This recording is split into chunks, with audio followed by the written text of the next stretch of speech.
کوم واړه ماشومان چې په کوم کور کې پلار یې ډېر ډونګن وي مه کوه نه مې درته ویلي مازې خبره باندې ووهه راووه ډېر فرمانونه ورباندې کوي دا ماشومان ډېر زړور وي که هغه ماشومان چې پلار یې هېڅ هم نه ورته وایي نه حکم ورته کوي نه فرمانونه پې باندې صادروي کوم ماشومان ډېر جرأتمند وي چې څه نه ورته وایي تاسې فکر وکئ ګورئ طالبانو ورونو کومه ټولنه کې چې حکمونه ډېر وو دا کار وکړه دا کار وکړه دا کار وکړه دا کار وکړه نو دغه څومره ډېر حکمونه چې راځي دا د انسان څوک ختموي جرأت واړو ماشومانو کې فکر وکئ ګوره موږ او تاسې کې عادت ده وی واړو ماشومانو ته ډېره غوسه مه کوه بعضې خلک وایي بیا کم جرأته کیږي دا رښتیا خبره ده ډېر حکمونه واړو ماشومانو ته مه کوئ بیا څنګه کیږي کم جرأته کیږي اوس راځئ علامه ابن خلدون وایي وی دا یو منل سوی حقیقت ده کله چې ته په علوم ځکه دا د علوم اجتماعیاتو بحث ده په علوم اجتماعیاتو کې چې په ټولنه کې ته ژوند کوې که د کور مشر یې که د وزارت مشر یې که د ولایت مشر یې که د ولسوالۍ مشر یې که د مدرسې مشر یې که د اطاق مشر یې نو ته یو که د هوټل مشر یې که د موټر مشر یې که د هر څه شي مشر یې ډېر حکمونه په ماتحت باندې مه کوه ځکه چې څومره ډېر حکمونه په ماتحت باندې کوي د هغه څوک ځي جرأت ځي جرأت د انسان دپاره یو جوهر ده د ډېرو حکمونو له لاسه ځي دا یو منل سوی حقیقت ده ابن خلدون وایي رحمه الله یو سړی تیر سوی زهره ابن حوبه نومیده صحابي د قادسیې جنګ و طالبانو د قادسیې په جنګ کې یو کافر جالینوس نومیده د منډه پسې واخیستله جالینوس یې مړ که چې مړ یې که د هغه غصلب و اسلحه او سامان یې چې راواخیست 15,000 دینار قیمت درلوده دومره ډېر قیمتي و نو د دې جنګ مشر چې و سعد ابن ابي وقاص رضی الله عنه هغه د زهرا ابن حوبه رضی الله عنه راوغوښته وی دلته راسه وی تا جالینوس پسې چې منډه کوله و زه دې ما نه دې ولې اجازه وانخیستله نو هغه ټوله مکمل هغه اسباب وسله یې ترې واخیستله عمر رضی الله عنه خبر سو سعد ابن ابي وقاص ته خبر راولېږه ټوله وسله بیرته ورکه حکمونه مه کوه په زهره ابن حوبه باندې څومره لویه قرباني یې کړې ته چې ورته وایي ولې دې ما نه اجازه نه ده اخیستلې د ده جرأت صفر ته راولې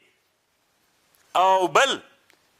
د جرأت صفر ته راولې جرأت کموي وسله دې چې راخیستلې ده دا دې تا بل حکم د وسله هم بیرته ورکه کار مه ورسره لره د جنګ ختم نه ده ته د مجاهدینو څوک ختموي جرأتونه ختموي دا طالبانو د حکومتولۍ دپاره دومره یو لوی اصل ده کم مجاهدین چې جهاد یې کړی ده جنګ لا ختم نه ده هغو مجاهدینو باندې ډېر حکمونه مه کوه ډېر حکمونه دي چې ورباندې وکړل څوک ګرځېږي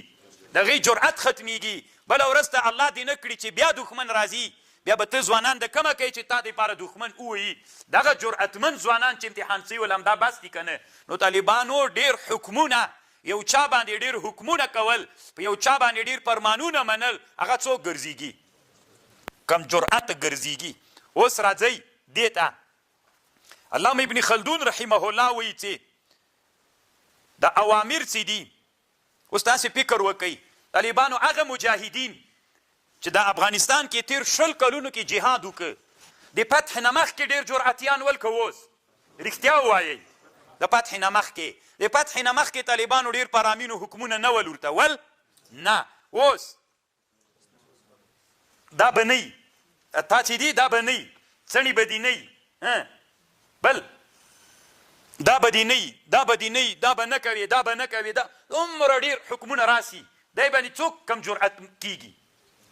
مجاهد کمزوری کیږي هغه زمانه کې دا نه و دا حکمونه نه ول نو په هغه زمانه کې چې دا حکمونه نه ول د مجاهدینو جرأت اوج ته رسېدلی و کله چې حکمونه ډېر سي د انسانانو نه څوک وځي جرأت ترنه وځي اسانه مسئله ده مخکې له فتح نه وروسته د فتح نه د مجاهدینو فرق شته و هلته حکمونه ډېر ول که اوس نو هلته جرأت ډېر و که اوس راځئ طالبانو دلته دوه خبرې د ابن خلدون وایي رحمه الله دی وایي دا ټولنه څه ده دې کې چې دا حکم عملي کوي دا حکم په 2 طریقو عملي کیږي یو د عذاب په طریقه باندې یو د تأدیب او د تعلیم په طریقه باندې کوم حکمونه چې د تعذیب په واسطه باندې عملي کیږي دا د انسانانو جرأت صفر ته راولي. مثلا یو محکمه جوړه که، هلته چې کوم مجاهد د دغه حکم عملي کول نه کول،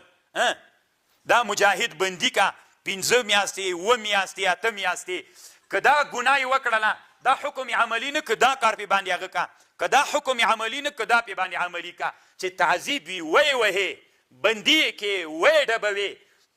ګوره که دا حکم عملي کېده د چا په طریقه باندې؟ د تعذیب په طریقه باندې. نو دلته ابن خلدون رحمه الله وایي دا جرأت چا ته راځي؟ صفر ته راځي. تاسې فکر وکئ، یو حافظ ده د مدرسې حافظ ده، مثلا یا یو معلم ده په مکتب کې، هغه شاګردان چې مازې لږ غیرحاضري وکړي یا لږ شیطاني وکړي، داسې وایي چې ته ورته حیرانه سې دغه معلم او دغه حافظ شاګردان څنګه وي؟ صفر ته جرأت رسېدلی وي. که چېرته د احکام چې عملي کوې د تعذیب په طریقه باندې عملي کوې، څوک صفر ته رسوي جرأت. او که د تأدیب او د تعلیم په طریقه باندې وي، بیا هم طالبانو جرأت صفر ته نه رارسوي، راکموي یې. اوس ګورئ، مثلا یو مدرسه کې د ماحول جوړ که، طالبانو ته دې ویلې دا حکم د تأدیب او د تعلیم، سلام به اچې، یو حکم، اودس به بېجای نه کوې، اودس ماته یې به بېجای نه کوې، کاسې به دلته نه مینځې، پیالې به دلته نه مینځې، ټالۍ ته به په خپل وخت راځې، یو طالب چې بل سره مخ کېدی سلام به ورته کوې، جمع به داسې کوې او به داسې به یې کوې، او خولۍ به داسې په سر کوې، ویښتان به داسې جوړوې. دا تعلیمي څوک دي؟ احکام دي. یعنې دا حکمونه چې عملي کوې د تعلیم او د تأدیب په چوکاټ کې چې عملي کوې، دا هم د انسان څوک ختموي؟ جرأت.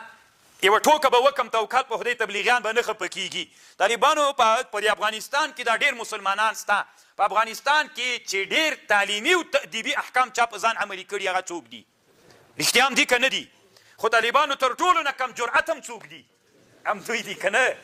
نو چې الله دې وکړي ما نه خوابدي نه سي. زه یو ښه مثال وایم، ژوندی دا مثال که په پاچا راتله که په ملا راتله که په شیخ، مونږ یو علمي خبره کوو. نو ولې طالبانو دغه احکام تأدیبي احکام تعلیمي دا هم څوک کوي؟ اوس زه اسانه پوښتنه کوم، یو مدرسه ده، په دې مدرسه کې قوانین جوړ دي، هغه هلکان بالغان هلکان نه دي، هغوی باندې هغه تأدیبي او تعلیمي قوانین په هغه مدرسه کې عملي کېږي. صحیح ده؟ د هغې مدرسې شاګردان به چې هغه کوم هلکان دي هغه به ډېر جرأتمن وي، که هغه هلکان چې هېڅ فرمان شته د نه ورته کوچان هلکان دي، میږي څرۍ را څرۍ، ډېر زړور کم یو دي، جرأتمن کم یو دي. دا کوچان هلکان الله دې نه کوي چې له هغوی سره خو یې جنګ سي، که نه زه یم څومره شنګ به ورکړي، که نه که لس د چڼیان یو طرف ته سي، ځکه هغه د ډېرو پرامینو، ډېرو حکمونو، ډېرو چا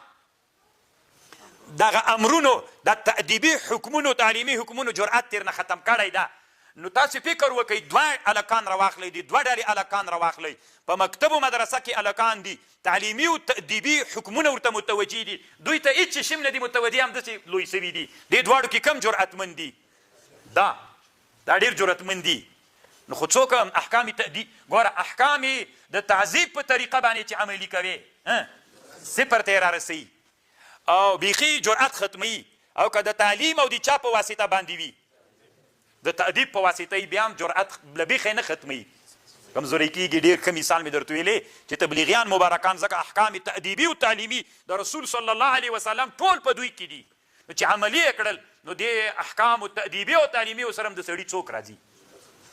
جرأت ختم شو. دا خو طالبانو اوس ابن خلدون رحمه الله یو سوال کوي، حاصل د سوال یې داسې ده چې احکام تأدیبي او تعلیمي، نو انسان دپاره خو یو ښه صفت، یو ښه جوهر هغه جرأت، نو چې په احکامو تعلیمي او تأدیبي او د شاګرد څوک ختمیږي؟ یعنې ګوره د مکتب او د مدرسې هلکان ډېر جرأتمن وي که کوڅه ډبي؟ ولې؟ هلته د احکام تأدیبي و هغه ډېر وي، ورباندې هغوی باندې وینه. اوس طالبانو ابن خلدون اعتراض کوي چې مدرسه کې شاګرد باندې د احکام عملي کوي، سنت و مستحبات و دغسې مباح تأدیبات چې دوی په ګټه باندې وي شاګردان، هغه چې ته په دې باندې عملي کوي د دوی جرأت ختمیږي. خو مې ورته کوه که نه، یا دا خو تاوان سو، نو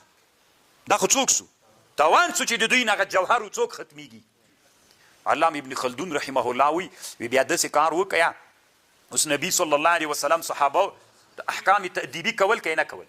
احکام تأدیبي او تعلیمي ورته کول، خو طالبانو د صحابو جرأت ختمېده نه. ځکه علما وایي چې په نصاب کې داسې یو ترتیب برابر کا. اوس مثلا یو مدرسه ده، موږ تاسې دا مدرسه ده، مثلا ته فرض کړه 500 طالبان پکې دي، په دې طالبانو کې احکام تأدیبي او تعلیمي احکام دې طالبانو ته متوجه دي، نو د هغوی جرأت پرې ختمیږي. خو دلته داسې چل وکړه په دې نصاب کې یو داسې کتاب داخل کا چې هغې باندې بیرته دوی دغه شجاعت او جرأت